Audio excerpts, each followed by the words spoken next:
Who are the top 5 stars from the winter and spring seasons for the University of Louisville Athletics Department? We will answer that here on this episode of the show. Stay tuned. You are Locked On Louisville, your daily podcast on the Louisville Cardinals. Part of the Locked On Podcast Network, your team every day. What is going on, everyone? Welcome into this Memorial Day edition of the Locked On Louisville podcast. I'm your host, Dalton Pence. For those who are not aware of who I am, I serve as a credentialed media member for Cardinal Sports Zone. I also do some PA announcing work for the university in various sports.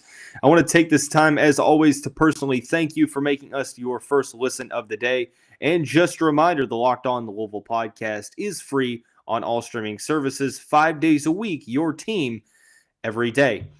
As I alluded to in the cold opener, we will be identifying the top 5 stars from the University of Louisville Athletics Department's spring and winter seasons so that,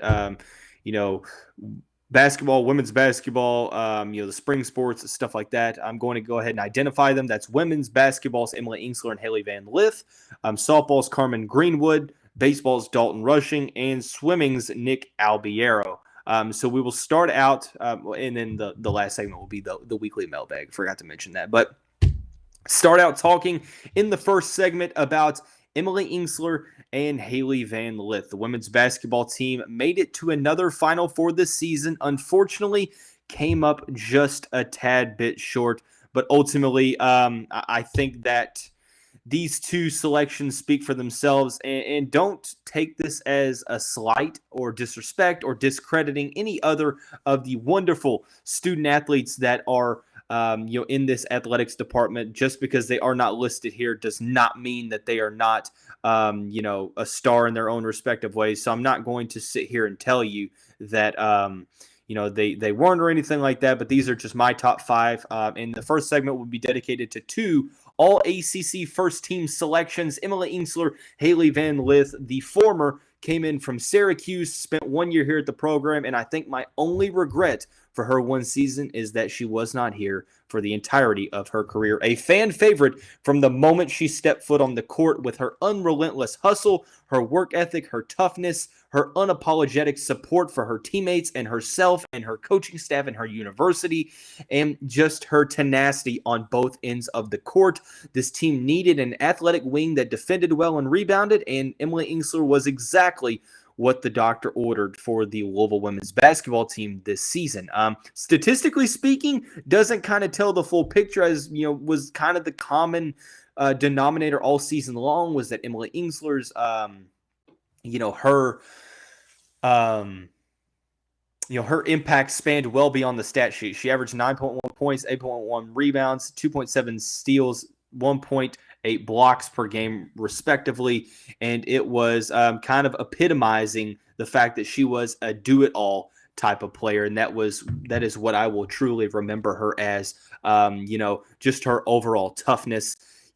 Defensively, I can't with a clear conscience say that I believe that anyone other than Engstler was the best defender in college basketball this season. Not only does she serve as an outlier statistically, averaging almost 3 and 2 in terms of steals and blocks per game, but when you watch the Louisville Cardinals, I just don't know of any one player that completely changed the dynamic of a team's defense, whether it was on-ball defense, defense around the rim, perimeter defense, playing off-ball, so on and so forth, being able to judge opponents' emotions and stuff like that, pick-and-roll defense, so on and so forth. And this is no disrespect to the other great defenders on the Louisville basketball team, because I think that that's kind of the staple of Jeff Walz's program, is that they are so very feisty on the defensive end. This is an instance to where, hey, I'm not sure that Louisville goes this far without Emily Engstler. And that's no disrespect to anybody they could have gotten, but Emily Engstler was exactly what this team needed. And it was so clear from the very beginning, especially in the first game against Arizona. Offensively, everybody struggled, but she looked so good defensively. And I just think that at the end of the day, when you look back on it, when you think of what she was able to do, not including her in the top 5 stars of the season would definitely not be doing her justice. Especially, in terms of not doing justice, it would be, I don't even know what the adjective would be. It would be almost blasphemous to keep Hailey Van Lith off of this list as well. Another All-ACC first-team selection, averaging 14.4 points per game, 3.6 rebounds, 2.2 assists. But Hailey Van Lith really started to turn the corner in ACC play at the turn of the 2022 calendar season. The 5'7" Washington native struggled out of the gate, did not shoot the ball well from deep to start out the year, but did very well once the new year started. Looked very good overall, from 3-point shooting to creating for herself and others. I think that her shot selection was a lot better. You could see the confidence growing with each and every game, and to the point where you get to the NCAA tournament and the first 4 games of the NCAA tournament, you score at least 20 points, with I don't think has been done by a Louisville women's basketball player, maybe in program history. So, going back to, this team needing a number 1 scorer, and maybe they didn't necessarily ever get that, but Hailey Van Lith really, rose to the occasion, took over some of those scoring responsibilities, alleviated some of those concerns. And at the end of the day, we're sitting here and we're talking about 2 very great basketball players, but also 2 pillars of the community, 2 very solid ambassadors of this Louisville women's basketball program. I would be remiss if I did not mention these 2 stars in the top 5 of this respective exercise. So, Engstler, kind of more so known for her, do-it-all type production, her mentality, her toughness, her grit. And Hailey Van Lith, that swagger that she played with as well, that bringing that kind of nationwide hype and presence on social media to this program, and bringing some more attention to this program and coverage, and just answering the bell, becoming a star in her second season. When the nation had their eyes on Hailey Van Lith, she was a star. I understand she didn't have the greatest game in the Final Four against South Carolina, but one result does not discredit a whole season of solid work. I think that this sophomore season is exactly what we were expecting for Hailey, an uptick in scoring, overall better in terms of, just confidence, being the go-to option, where teams have to, guard you in a different way, considering that you had Dana Evans your freshman year, so you didn't necessarily see the other team's best defenders.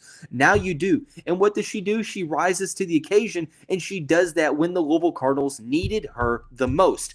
Looked very good at the end of the season, had a couple nearly 40-point games, I think it was 36 against Boston College or something like that, or Syracuse, one of the 2. But you get the point. You get where I'm coming from. You know that at the end of the day, Emily Engstler and Hailey Van Lith are both stars in their respective sense. They helped this team. They were the leaders that got this team to the Final Four. No disrespect to Cochran, Kiana Smith, Chelsea Hall, Mikasa Robinson, whoever else helped this team to the Final Four, because it is a team effort. But hats off to those 2 fantastic young women. Shout out to Emily for getting drafted number 4 in the WNBA Draft to the Indiana Fever. Very excited for her professional career. Very excited to see what Hailey Van Lith is going to do in year 3 under the coaching of Jeff Walls and here at the University of Louisville women's basketball program. There's no doubt in my mind she's going to go down as one of the all-time greats in program history, and we cannot overlook the fact that she's going to make a huge stride for year 2 of this program. So, year 3 in this program. So, the other members of the 5, as I mentioned, baseball's Dalton Rushing, softball's Carmen Greenwood, and swimming's Nick Albiero. We will discuss what they were able to do this season here in just a second after we talk about our friends over at BetOnline. Our partners at BetOnline continue to be the number 1 source for all of your betting needs and sports info. Find all of the latest odds, news, and sports developments, including this year's basketball playoffs, Major League Baseball scores, fights, and even next season's NFL futures. BetOnline is your continued source for all of your sporting wagering information, from live betting to playoffs, esports, and more. Head to the website today or use your mobile device to learn more about the trends in action. BetOnline, where the game starts. Hey, Cardinal fans, thanks again for making Locked On Louisville your first listen. For your next listen, check out the Locked On Sports Today podcast, the biggest stories of the day, plus instant reactions, big game recaps, and the take of the day. Available on the Odyssey app, YouTube, and wherever you get your podcasts. So moving along, talking about the other members of the top 5 stars of the University of Louisville Athletics Department winter and spring seasons, we will begin the second segment discussing baseball's Dalton Rushing. Rushing came into the season last year, hit .254, had 19 starts, 4 home runs, 14 RBIs, played a lot of first base, catching, but mainly was kind of a platoon player. Well, he jumps on the scene now, and well, needless to say, he is making his impact felt.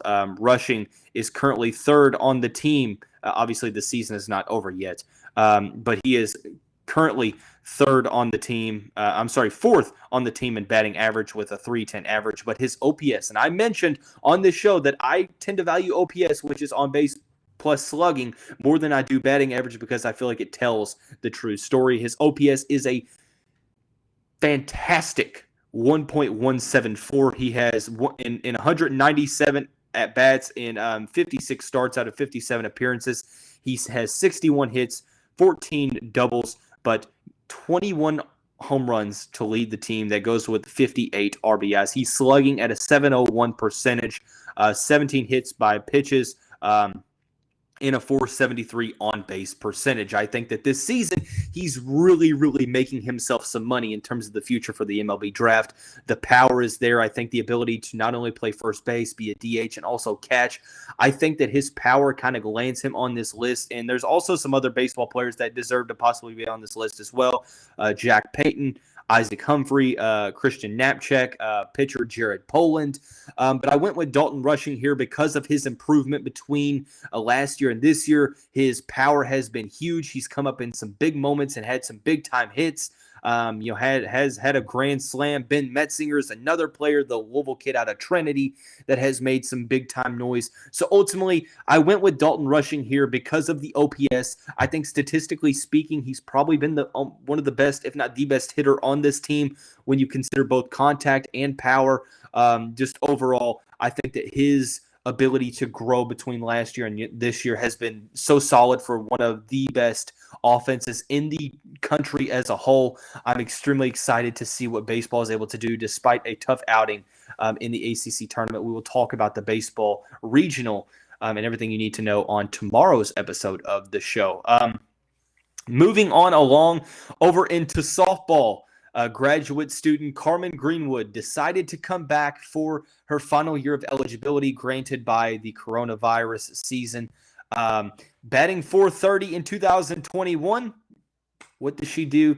She adds another 400 season to her belt. One of the best players in program history. If you haven't checked out my feature article that has Carmen Greenwood, it talks about her journey through, transferring to Louisville, navigating COVID, her faith, the family appeal, how she looks at herself as a leader, the legacy she's leaving behind at Louisville. Some great quotes from both her and head coach Holly April. But in essentially, I guess you could say 3 seasons, 2.5 when you consider COVID. This year, a .400 average, All-ACC first-team selection, 1.279 OPS. I mean, we're talking video game numbers. I mean, it's incredible what she's been able to do. 52 starts, had career highs in hits with 70, doubles with 18, home runs with 14, had 52 RBIs, 823 slugging percentage, 456 on-base percentage. Needless to say, I think that this one speaks for itself. Not including her in the stars list would be absolutely egregious, absolutely blasphemous. The verdict is still out whether or not she will be a national All-American, but if she is not, I find that very hard to believe. Top 3 in almost every single hitting category imaginable for the ACC. I really think that she was the best hitter in the ACC this season and probably almost last season as well, even batting a little bit better in terms of batting average with .430. But it's kind of like an Emily Engstler thing. I think the one thing that I'm going to regret when I look back at Carmen Greenwood's legacy here at Louisville is that she didn't spend the entirety of her career here. Spent 3 years at Auburn, to where she played 2 and redshirted 1. Also, this season battled various injuries. I think they said she had a Hailey April revealed she was battling like a shoulder injury. She had some shin splint issues, and despite the Cardinals not making the tournament in her tenure here at Louisville, I don't necessarily think that takes away any of the significance that she was able to bring to this program. I truly do believe that this program is better for having her in it. Just the overall, she's a professional hitter. I think that whenever I tweeted out that article, there was a lot of, support from the coaches throughout the years. And I think it was Bryce Neal, the hitting coach at Louisville. You basically said that Carmen Greenwood was a professional in everything she did, from hitting to leading to how she carried herself. And I think that, the softball program is dearly going to miss her. But at the end of the day, it is a better program for having her in it. The only other member we haven't talked about of the top 5 is Nick Albiero. We haven't necessarily talked about swimming on the show, but I have to discuss what he was able to do. Named the ACC Swimmer of the Year this past season. He qualified for the Olympic trials, finished 3rd in the 200 fly at the NCAAs, but was also named last year's ACC Swimmer of the Year. So winning back-to-back Swimmer of the Years. I'm going to read a little bit from GoCards.com's press release. Going into the NCAA championships in Atlanta last month, he was the top qualifier in the nation in the 200 fly and qualified for 3 individual events and notched 7 All-America honors this season. The senior from the Ville finished 3rd in the 200 butterfly, 6th in the 100 butterfly, and 6th in the 100 backstroke. He also was part of 4 All-America relays, one of just 12 swimmers at the NCAAs with the AAA final, which is making a final in 3 events. He is one of the most decorated swimmers, in program history. Very, very glad to have him here in the Derby City. And we wish him the best of luck in qualifying for the Olympics for years to come. But the other 3 outside of the women's basketball stars, baseball's Dalton Rushing, softball's Carmen Greenwood, and swimming's Nick Albiero, both left their respective impacts on this season for all 3 programs. I want to give love to the programs that don't necessarily get the hype and the coverage that they deserve. Being able to be a star at their respective level at the Division I role, it's extremely special, and I'm so very happy that these 3 and all of the others within these programs and within lacrosse and track and field. Some other members, Caroline Blaylock, Hannah Morris, Nicole Peroni from lacrosse. As I mentioned on the show, I had the fortune to announce lacrosse for the Louisville team this season. And it was awesome to see Hannah Morris and Nicole Peroni in action. They were announced to some all-region teams. Caroline Blaylock came back for her last season along with Sarah Blaylock, and they had fantastic seasons as well. So shout out to those ladies as well. And Katie Martin in the track and field realm, who is continuing to try to qualify for, I think it's the Nationals. I'm not really sure. I'm a little ignorant in that realm, so do forgive me. But so excited for what this athletics department as a whole is able to accomplish. And that's why I kind of scoff at the fact that people think that this athletics department is a dumpster fire, because sure, maybe basketball has been through some scandals here in recent history, and maybe football has not had a ton of success like they have in years past. But hey, you can't take away from what some of these other sports are doing and what some of these respective student athletes are doing. So I wanted to give a platform here on this special edition of the show and talk about some of those special student athletes. So for the remainder of the show, we're going to dive into the weekly mailbag segment. If you are watching this on YouTube, you are not going to see nor hear the implemented advertisements that you will if you're listening to this on any audio streaming services like Apple Podcasts, Spotify, Google Podcasts, so on and so forth. So hold on and stay tuned. But before we get into the last segment, thanks again for making Locked On Louisville your first listen every day. Just a reminder, the Locked On Louisville podcast is free on all streaming services 5 days a week. Your team every day. So the mailbag segment for this week, it is a Monday mailbag segment for the 3rd episode. If you haven't realized, I'm wearing the same polo that I've been wearing in the past 2 episodes, on this channel. No, it's not because it's a laundry day. It's because I'm recording these shows literally back to back to back. And on this Memorial Day episode, have to get some good content out before the year ends. So, or the athletic calendar ends. But we're rolling right along. Last segment of the day will be the weekly mailbag. We're going to dive into a couple in the football realms, the baseball realms, and the basketball realm. We'll start out with basketball. Basketball recruiting. Obviously, the Nike EYBL circuit was in Louisville this weekend. We'll talk about that with a special guest on tomorrow's episode. But with the first question is in relation to Tyrese Hunter. With Tyrese Hunter going to Texas and seemingly no other guards outside of Malachi Smith on the transfer portal for Louisville, are you a little concerned with how Louisville is shaping up at guard? As of right now, it seems like El Ellis is the only guard on the roster. Yes, it seems like we're going to see some other guys kind of play guard like Devin Reed, Kamari Lands, Mike James. If Amani Bates comes, we'll see him at the 2. But I do think that Louisville does need 1 to 2 more true guards, a backup point guard for sure, and maybe a starting 2 guard. So I would say I'm getting a tad bit concerned because there aren't as many options. But with the NBA draft, deadline coming up to enter the draft, I'm not too awful concerned considering the fact that there are some players that have not even announced that they're in the transfer portal, but can possibly be in the transfer portal considering that they didn't go to the NBA draft. So if it's this time next month and we're still in the same situation, I'll probably be a little bit more concerned. But as of right now, not necessarily too awful concerned. Moving along, basketball recruiting. DJ Wagner and Aaron Bradshaw played at the University or at Freedom Hall in the fairgrounds and stuff like that. I kind of read that completely weird. The typing was a little weird as well. But nonetheless, the question reads, with DJ Wagner and Aaron Bradshaw playing in the fairgrounds, do you think that the love from Louisville fans shown at the event may help sway their decisions? I think that this is a good question, but I don't necessarily think that it's going to be an ultimate decision breaker.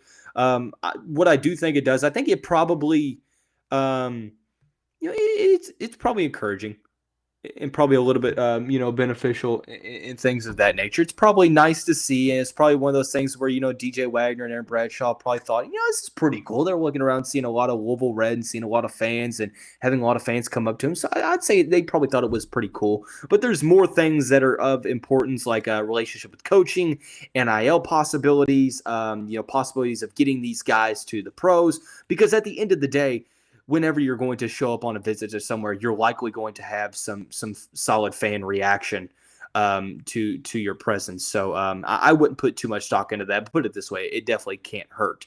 Moving along into the baseball thing, do you feel any less confident in the Cardinals after the debacle in the ACC tournament? It's not ideal. The team didn't play well at all. Pitching wasn't on point. That's the concern that we've seen all season long. But I will say, and I'll say this on tomorrow's episode, this team, for whatever reason, does not do good in the ACC tournament. Since joining the ACC in the 2014-15 season, they have not even made it to an ACC championship game in the tournament, let alone winning the whole thing. So I wouldn't necessarily say I'm totally concerned, but I think what this does is it makes me a little bit questionable for our pitching, and that obviously that's going to have to be a little bit more consistent in regional play, but I'm obviously still ecstatic for our hitting department. So last question of the mailbag is in direction to the football aspect of things. Can Malik Cunningham make first team All-ACC?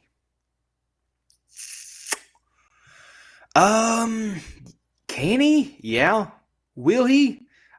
I don't know. There's a lot of competition. You have Brennan Armstrong at Virginia, Tyler Van Dyke at Miami, Sam Hartman at Wake Forest, Devin Leary at NC State, DJ Uagale, or DJU for short, over at Clemson. It's possible, but what Louisville's going to have to do is, number one, as a team, they're going to have to probably win about 8 to 9 games for him to be in consideration, because I think that some of it's going to be a team award, but also he's going to have to see another statistical jump.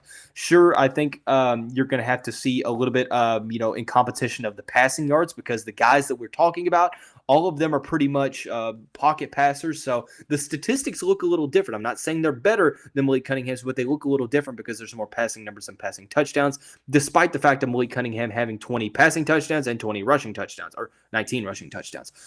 So what Malik's going to have to do is, I think he's going to have to replicate that success, and at least replicate it, and maybe go a little bit beyond it.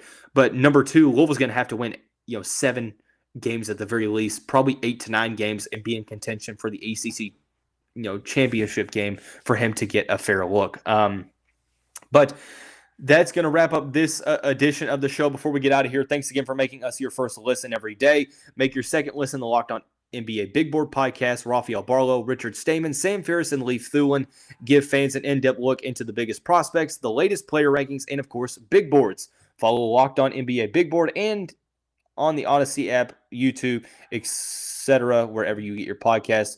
As I mentioned on the past 2 episodes today, I want to say thank you to all the veterans out there that are consistently sacrificing for this country's freedom and for its safety. I want to send my thoughts to those that have lost those in the line of battle and in combat, and those veterans that we've lost. I want to remember them today and honor those that lost their lives in efforts to keep this country safe and keep it free. We're forever indebted, and I want to take this time to recognize those that are currently serving, have served, or are not, unfortunately, with us. So, are unfortunately not with us. Not unfortunately. I don't want that to sound bad. Are unfortunately not with us. But that's going to wrap up this Memorial Day episode of the show. Everyone have a fun day. Be safe. Make the right decisions. Don't drink too much. Don't eat too much. I know how, grilling out hot dogs and hamburgers at cookouts can definitely make me overeat. But have fun. Know what the day is for, and just have a great day. But there is more Louisville content coming tomorrow, so we will see you